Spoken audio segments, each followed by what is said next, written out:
Hello everyone, welcome to my channel. My name is Xony, and today we're going to have some more stories from Reddit. But before we start, it would be so much appreciated if you would subscribe to my channel, like the video if you enjoy it, and maybe leave a comment down below. These simple clicks would mean a lot to the future of this channel and really reward the effort that I put in every day. And now, without further ado, let's go.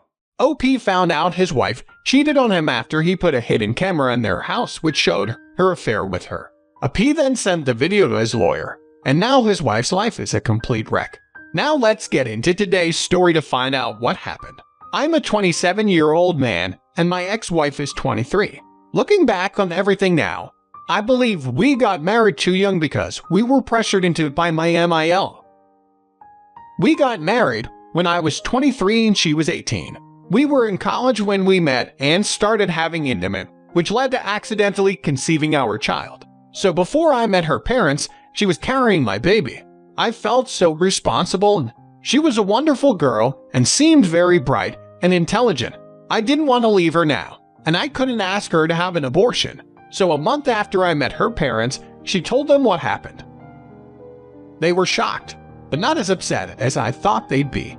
Her mother immediately began planning a wedding and didn't let us have a say about it. After the simple and inexpensive wedding, we moved into our first two-bedroom apartment. She dropped out of school, but I continued until I graduated with a business degree. By this time, our baby son was 1 year old. I quickly started a home business and with my parents' help, bought a house. At this time, I noticed that my wife would ignore me and stay distracted by her phone, laptop, or our son. One night I made her a nice dinner and asked how she felt about things. She said she didn't feel attractive anymore since she had an after-baby belly. I told her she's the most beautiful woman I'd ever seen and that her belly only made me happier because she had my son. She didn't seem to believe me very much. We made love that night and it was very intimate and genuine. 2 weeks later, she was still distracted and avoiding conversation. I noticed she was buying things to help with her stomach. In our house, we only had 2 cameras, one in the nursery and one in my office. My wife didn't know about the one in my office.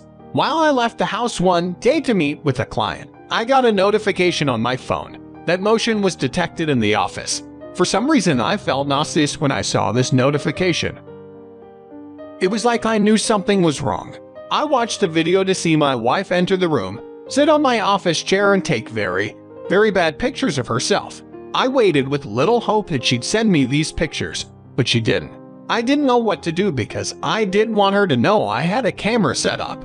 I hoped that I could catch her actually cheating on me in case I needed to divorce her. For the next 2 months, I didn't say anything about her pictures. It was the hardest thing I ever had to do, and every time I looked at our son, I wondered who she showed herself to. It was painful. During the time I waited, I installed another hidden camera that watched the front door of the house.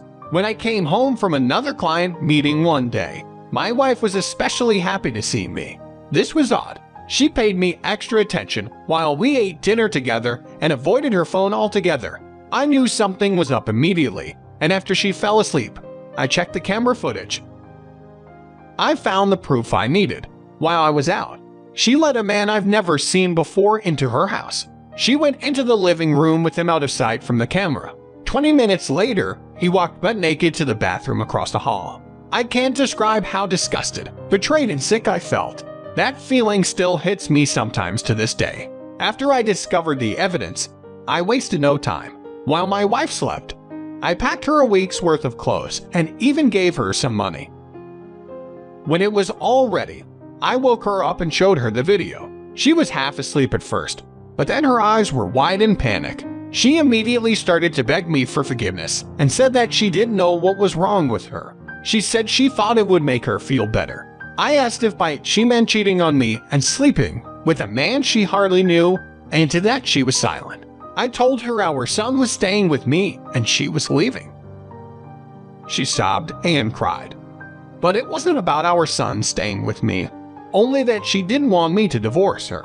After another hour of that, I convinced her that she messed up and needed to listen to me if there was any chance of patching things up. She finally left for her parents' house, and the next day I took my son with me while I filed for a divorce. I showed my lawyer the video I had, and I didn't have to pay her a damn thing. During the court hearings, she tried to get custody and child support, but it was determined that she didn't have adequate living space for a child, so I was awarded custody. Whenever I see her, she looks at me like she loves me, which confuses me because she had the opportunity to be my wife.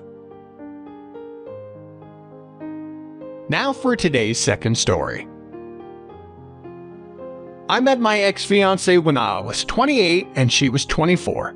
We were at the same music festival with our own group of friends. She was with another girl and a guy, and I was with two male friends. One was my best friend, who saw her from across the way and swore he knew her. We laughed at him and made him walk over there with us, but the joke was on me. As soon as I caught a glimpse of her, I fell in love. I could have sworn she felt the same way, and within 10 minutes of meeting, she gave me her number. We all spent the night together at the music festival, and I arranged to keep seeing her as we dated. She mentioned that my best friend was talking to her too. I told her he was actually the reason we walked over to her in the first place, but that was a far better dating choice. I made myself seem better and cooler than my friend, and at the very least, it amused her. We continued to date for 8 months, and during that time my best friend told me he started seeing someone. I was really happy for him, but mostly because I wanted my new girlfriend to myself. After a year and a half of dating, I was sure I wanted to marry this woman.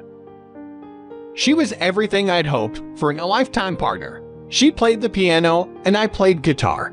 We wrote music together and could talk for hours about the things we had in common or disagreed on. At one point, I couldn't take it anymore and I proposed. I knew we'd be planning the wedding for at least a year, which would give us more time to grow closer.